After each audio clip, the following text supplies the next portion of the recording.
Olá, nesse vídeo eu vou falar sobre a fuga do sofrimento. Esse vídeo é mais um vídeo da série de vídeos do livro Nação Dopamina, escrito pela psiquiatra Anna Lembke. Se você não assistiu lá desde o início, volta, coloca aqui em assistir mais tarde. Eu vou deixar aqui nos cards a playlist para você ir no primeiro vídeo, porque tem todo um fio aqui de continuidade. Se você não assistir na sequência, você não vai entender. Se você não me conhece, meu nome é Thaís Tosati. Eu sou psicoterapeuta especialista no atendimento de adultos sobreviventes de relações tóxicas e na terapia breve do resgate da criança interior. Bem, no vídeo de hoje, a Anna traz para a gente 3 pacientes dela. O primeiro deles é o David.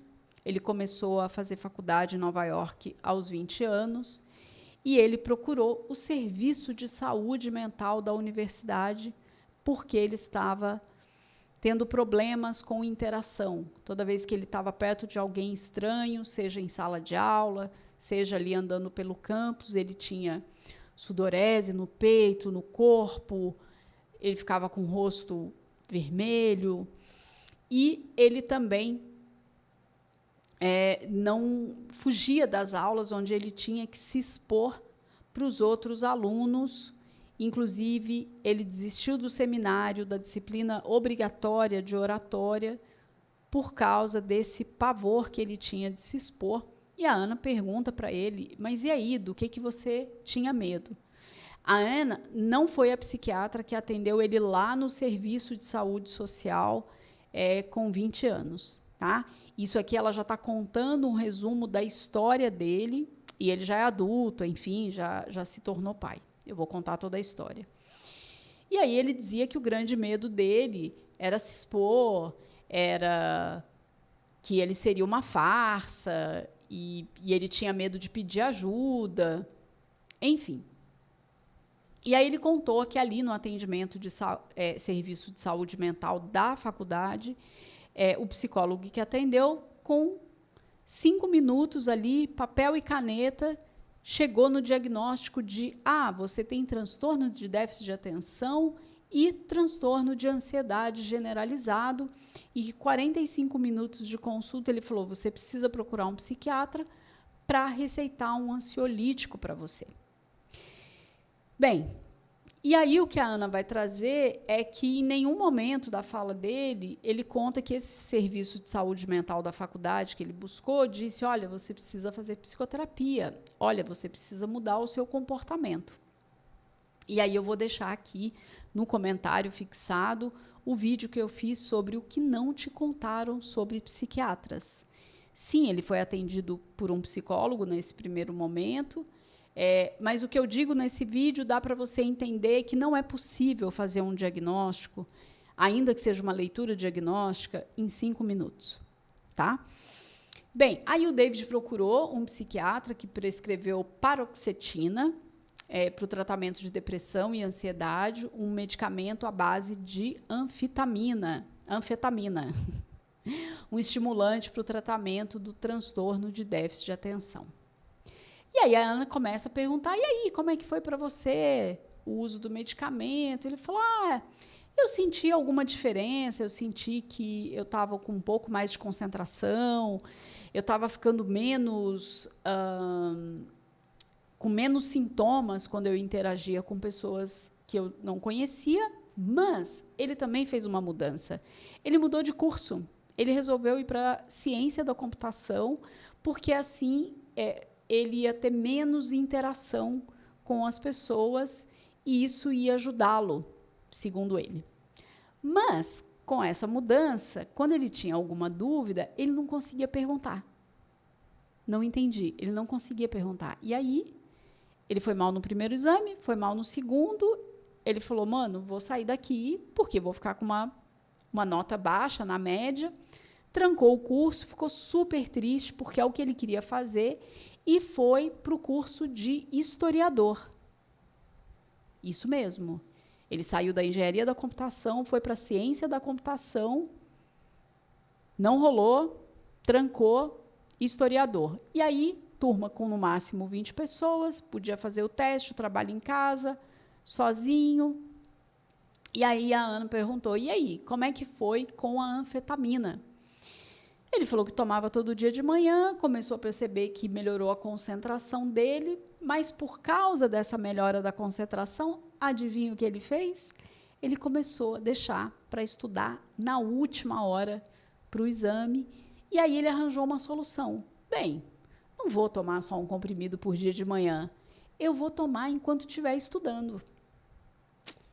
E ela falou, tá, mas como é que você fez, já que você tinha uma prescrição de um medicamento por dia e de repente você precisava ter mais, ia acabar antes, certo? Certo.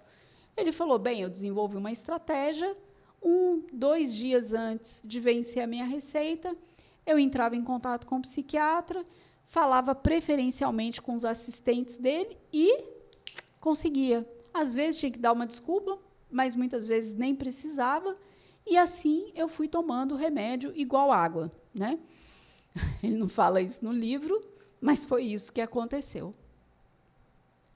E aí, no final das contas, ele diz assim, mas na real esses medicamentos não estavam me ajudando, porque o que começou a acontecer é que se antes ele estava tomando um comprimido por dia, melhorou a concentração, beleza, deixa eu estudar nos 45 do segundo tempo. Começou a tomar aquele monte de medicamento, acabava o exame, ele voltava a tomar um por dia, só que isso foi se repetindo até que ele percebeu que ele não conseguia mais estudar sem estar medicamentado. Então, ele entrou nessa loucura de tomar um medicamento atrás do outro. E aí ele se deu conta que, na real, o que estava acontecendo mesmo é que, para não lidar com a dor dele de desistir, dessa fobia social, ele, para não sentir dor, estava tomando medicamento. Nesse momento, a Ana vai falar sobre uma experiência que ela teve de dar uma palestra no campus da Stanford, uma faculdade dos Estados Unidos, onde ela ficou meio chocada quando viu os folhetos distribuídos no campus, prometendo, olha, seja feliz, tenha boas ações, vários exercícios de como ser feliz rapidamente. E ela ficou tipo, gente, e não tem folheto para ensinar esse povo a aprender a como lidar com os próprios dilemas? Então, ela traz esse desconforto aqui dela nessa experiência e que ela está falando, em resumo, sobre um pouco do que o David trouxe, né? Quando ele passa por essa experiência dessa espécie de fobia social e vai trilhando um caminho muito tortuoso com esses profissionais, como é que eu posso dizer? Que não ajudaram, no final das contas, né? Porque com esse uso indiscriminado dos medicamentos, ele, com esse sofrimento, onde não teve uma mudança de comportamento, não teve psicoterapia, o que tinha uma promessa ali por trás seja feliz, fique bem, e, na real, ele estava usando ali o medicamento para lidar com uma dor existencial dele, né? E ele não sabia como lidar com os próprios dilemas. Ela também vai falar do Kevin, um paciente de 19 anos que foi trazido pelos pais, e porque esse filho não frequentava as aulas, não parava em nenhum emprego, não seguia as regras da casa, e eles estavam, o que a gente faz? Porque a gente não quer estressá-lo, não quer traumatizá-lo, então o que a gente tem que fazer? E aí a Ana traz uma crítica dela, que ela diz, olha, eu acho que a infância está higienizada demais. As crianças não estão aprendendo, não têm disciplina, não têm limite, não estão se tornando adultos que não lidam com os dilemas da vida e estão aí nesse lugar de sendo mimadas, né? E aí eu trago uma crítica a essa fala da Ana, porque sim, isso faz sentido, mas é importante ter uma coisa no radar. O que eu tenho visto na minha experiência atendendo adultos, quando a gente fala de trauma infantil e eles agora como pais tendo filhos e não querendo traumatizar, ser negligente com os filhos.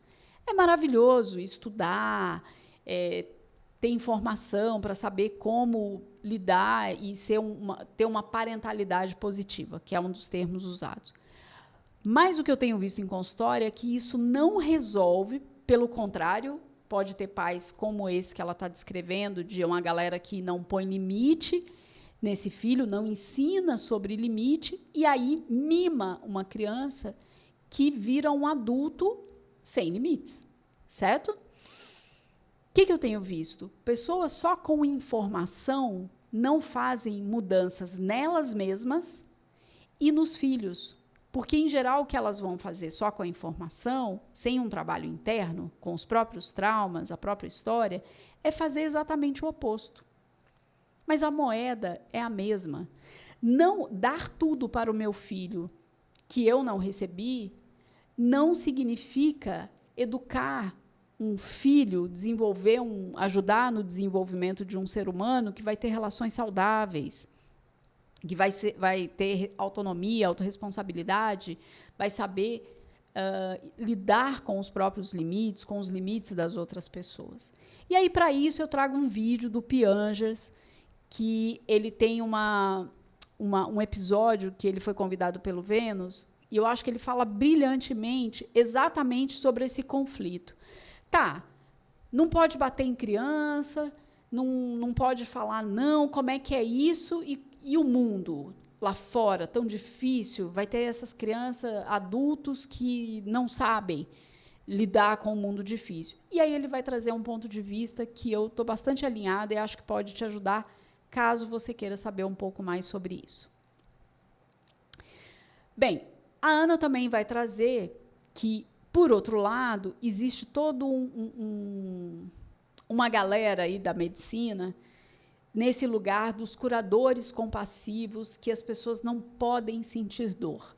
E aí, uma explosão, e ela vai trazer a realidade de onde ela vive, que é nos Estados Unidos, onde 1 em cada 4 adultos e 1 em cada 20 crianças estadunidenses, elas ingerem medicamento psiquiátrico todos os dias, certo?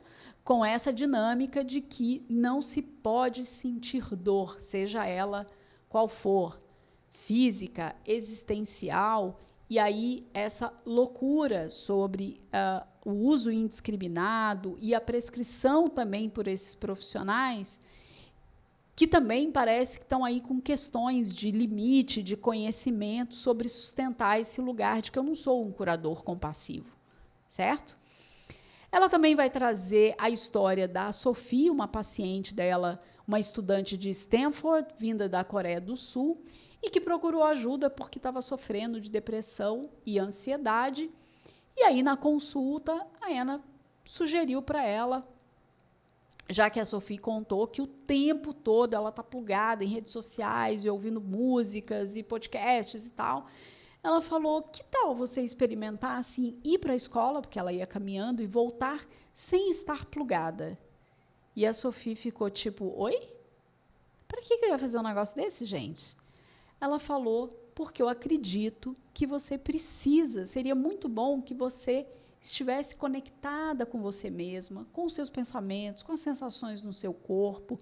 Isso pode abrir espaço para você ter novas ideias, novos pensamentos, novas percepções, para além disso que você está muito boa, muito musculosa, que é responder a estímulos o tempo todo. E aí a Sophie falou, mano, mas isso é muito chato. Ela falou, é chato. Mas a chatice, o tédio, pode ser muito importante para você olhar para a vida com mais propósito, com mais profundidade, e aprender a ficar com você mesma. E aí a Sophie saiu de lá com essa prescrição. Então a Ana também está trazendo o que é esse lugar de uma consulta médica de um profissional da saúde mental que olha mais profundamente e mais de uma forma abrangente e trabalhar em cima de comportamentos. E ela dá um exemplo muito simples, que é essa pessoa poder experimentar ir e voltar para a escola caminhando sem estar plugada o tempo todo em alguma rede social, em algum estímulo, certo? E aí a Sophie volta na semana seguinte e diz, experimentei, No início foi muito difícil, mas depois eu acabei gostando e descobri uma coisa incrível. Tinha árvores no caminho e eu percebi. Certo? Então, aqui ela traz esse exemplo e, de uma forma geral, esse capítulo está trazendo como que uma abordagem profissional descompassada com o sofrimento existencial e só com medicamentos não é a solução. Pode ser, inclusive, um grande problema, como foi a história do David se tornar dependente, e no próximo vídeo eu vou falar um pouco mais sobre a história dele, porque vai ficando cada vez pior. E aí, aqui ela vai trazer esse cenário sobre essa fuga do sofrimento. Me conta, como foi para você ouvir esse conteúdo? Fez algum sentido? Não fez? Me conta aqui nos comentários. Se você é novo, se você é nova por aqui, deixa o seu like para o YouTube entender que esse conteúdo é relevante. E se você ainda não se inscreveu, toda segunda, às 7 da manhã, eu trago um vídeo novo de psicoeducação, como estou trazendo esse daqui. E na quarta, ao meio-dia, um tema de experiência que eu tenho em consultório, que os meus seguidores votam lá no Instagram, às segundas-feiras, eu coloco 2 temas e eles escolhem um e eu coloco aqui ao meio-dia. Muito obrigada e até o próximo vídeo.